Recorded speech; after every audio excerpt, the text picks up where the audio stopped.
Hey everyone, it's Jason from Game-Rave.com, and this is Game-Rave TV. So E3 is quite literally this weekend if you're watching this on release day, and while the world waits for leaked trailers, huge disappointments, strictly CGI movies that show nothing of actual gameplay, and other games waiting to be cancelled, I'm going to take a look at one of the PlayStation's more terrifying aspects. It was a deathbed for mascots. Bubsy 3D.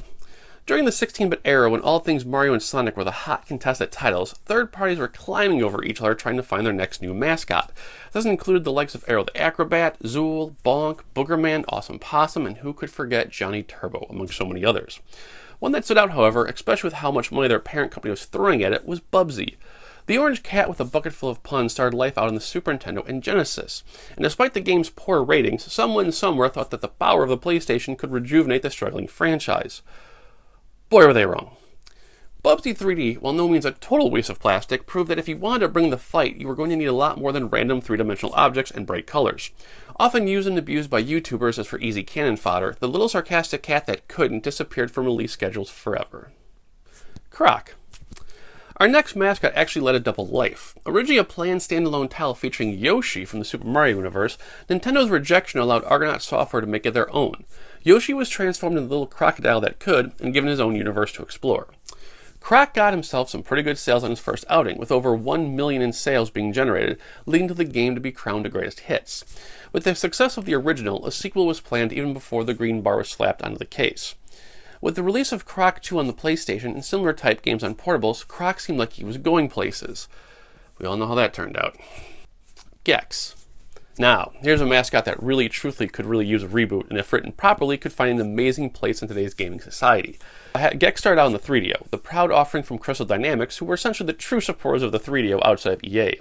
Gex is a lizard who cracks jokes and spouts random movie and television quotes, voiced by comedian Dana Gould. When it came time to jump ship from the 3DO, Gex found himself a comfy spot on the PlayStation and Saturn, and later on Nintendo's consoles. The PlayStation saw the most Gecko action with 3 total games in the stable. Even better, the games are pretty fun, with good world design, platforming at every turn, and some great nods and references to various media offerings being made fun of. This makes it all the more baffling why Crystal Dynamics, now part of Square Enix, haven't tried their hand at resurrecting the old boy. Granted, they've been too busy kicking all kinds of ass remaking Tomb Raider, but once their quest is over, they should have a stab at the little green guy. Oddly enough, if not, fans can opt to try their hand at making a Gex game, as he's part of Square Enix's collective project that allows fans to create games based off their IP. Jumping Flash. Obligatory. E3 is this weekend. Sony, don't let me down. On a final note, this actually doesn't apply to just characters in their games. Sony started out life using Toshindin's Sophia as their disturbingly S&M mascot, which then gave way to the good old Polygon Man floating head, which was also quietly done away with. Eventually, Crash Bandicoot would become the face of the system, until his untimely disappearance in the PlayStation 3 era. That does it for this week, guys. I hope everyone has a great weekend, enjoy some E3, and relax. We'll see you guys next week when I am no longer a retail employee. Have a great one, guys. Take care.